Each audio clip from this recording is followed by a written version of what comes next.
રાધનપુરના ગોતરકા ગામે આવેલ દાદા મહાવલી સરકારીની દરગાહ વઢિયાર પંથકમાં હિન્દુ મુસ્લિમ એકતાનું પ્રતીક મનાય છે। અહીંયા દાદાના દરબાર લાખો હિન્દુ મુસ્લિમ ભક્તો શ્રદ્ધા સાથે આવે છે। દાદાની દરગાહમાં હાજરી આપી મજારના દર્શન કરી ધન્યતા અનુભવે છે। ત્યારે દાદા મહાવલી સરકારની દર વર્ષની જેમ આ વર્ષે પણ હર્ષ ઉલ્લાસ સાથે મેળો યોજાયો। આ મેળો 3 દિવસ સુધી ચાલે છે। આ દિવસમાં પાટણ, સુરેન્દ્રનગર, રાજકોટ, કચ્છ, સૌરાષ્ટ્ર સહિત અનેક જિલ્લાઓમાંથી લાખો શ્રદ્ધાળુઓ દાદાની દરગાહમાં દર્શનાર્થે આવે છે।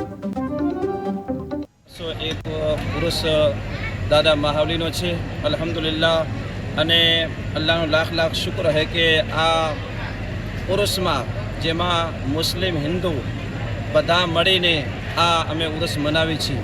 અલ્હમ્દુલિલ્લાહ અને દાદા મહાવલીના આગમનમાં હિન્દુ પણ આવે છે, મુસ્લિમ પણ આવે છે, જે પણ ધર્મવાળા છે બધા આવી રહ્યા છે। અલ્હમ્દુલિલ્લાહ અને આજ હિન્દુ મુસ્લિમને અમે बहुत सुविधा बहुत सारी करी रहा छी अने बिलखुसूस अमारे वाराई जतवारनी कमेटी जे सामे मौजूद है। अल्हम्दुलिल्लाह अमे बहु सुविधा सारी करी रहा छी। 3 दिवस जेमा 20-25 हज़ार इंसान जमी रहा है।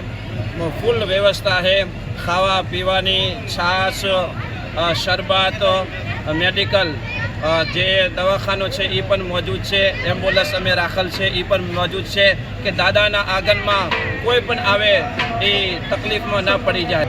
मेळो शानदार तरीके हिंदू मुस्लिम एकता ने प्रतीक तरीके आ उर्स उजवવામાં આવે છે हर साल। એમાં બધી જ્ઞાતિના લોકો यहाँ દાદામાં હાજરી આપે છે, પોતાના મનોકામના પૂરી કરે છે। આ મહાવલી સરકાર રહેમતુલ્લાહ અલે આજથી 600 વર્ષ જૂની આ જગ્યા છે મહાવલી દાદાની, જેમાં હરેક સંપ્રદાયના લોકો દાદા મહાવલી દાદામાં આવે છે અને